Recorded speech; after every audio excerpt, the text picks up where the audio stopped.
আমার ভাইয়ের রক্তে রাঙানো ২১শে ফেব্রুয়ারি আমি কি ভুলিতে পারি। গানটি কেবল একটি সুর নয়, বরং এটি আমাদের অসাম্প্রদায়িক চেতনার অবিনাশী প্রতীক।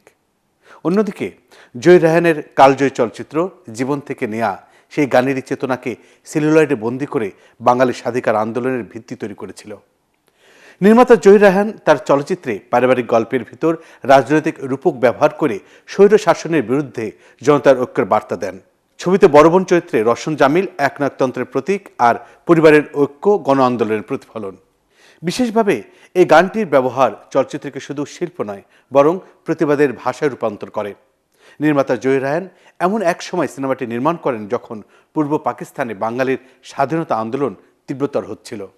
ফলে ছবিটি কেবল একটি পারিবারিক গল্প নয়, এটি এক গভীর রাজনৈতিক রূপক, যেখানে একটি পরিবারের ক্ষমতার দ্বন্দ্বের মধ্য দিয়ে একটি রাষ্ট্রের শাসন ব্যবস্থার চিত্র তুলে ধরা হয়েছে। চলচ্চিত্রের মূল কাঠামো দাঁড়িয়েছে একটি পরিবারকে ঘিরে, যেখানে বড় বোন চরিত্রে রওশন জামিল এক স্বৈর শাসকের প্রতীক হিসাবে ধরা দেয়।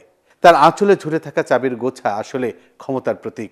যেমন রাষ্ট্রীয় ক্ষমতার এক নায়কের হাতে কেন্দ্রীভূত থাকে, অন্যভাবে পরিবারের অন্য সদস্যরা তারা অত্যাচার অতিষ্ঠ হলেও শুরুতে প্রতিবাদ করতে পারে না, যা তৎকালীন রাজনৈতিক বাস্তবতার প্রতিফলন।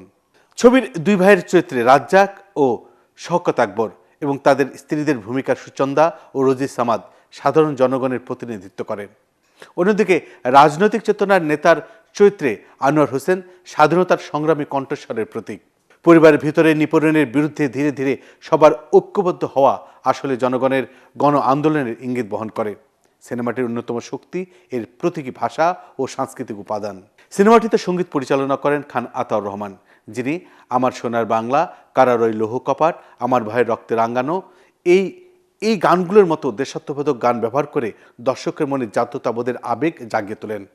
এই গানগুলো শুধু চলচ্চিত্রের অংশ নয়, এগুলো তখনকার রাজনৈতিক বাস্তবতার প্রতিবাদের সাংস্কৃতিক হাতিয়ার হয়ে ওঠে।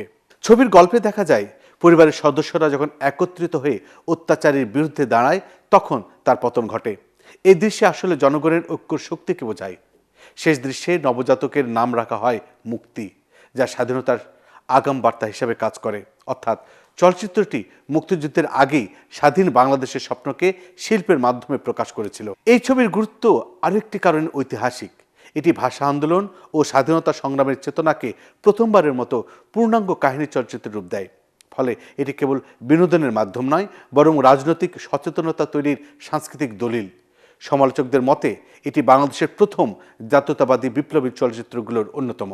সব মিলিয়ে জীবন থেকে নেয়া প্রমাণ করে যে যুদ্ধ শুধু অস্ত্র দিয়ে হয় না, সংস্কৃতি, শিল্প এবং সিনেমাও হতে পারে প্রতিবাদের শক্তিশালী ভাষা। এটি পরিবারের গল্প বলেই নির্মাতা আসলে পুরো জাতির সংগ্রামের কাহিনী তুলে ধরেছেন। এই চলচ্চিত্র শুধু একটি সিনেমা নয়, এটি ইতিহাস, প্রতিরোধ এবং স্বাধীনতার এক অমর শিল্প দর্শন।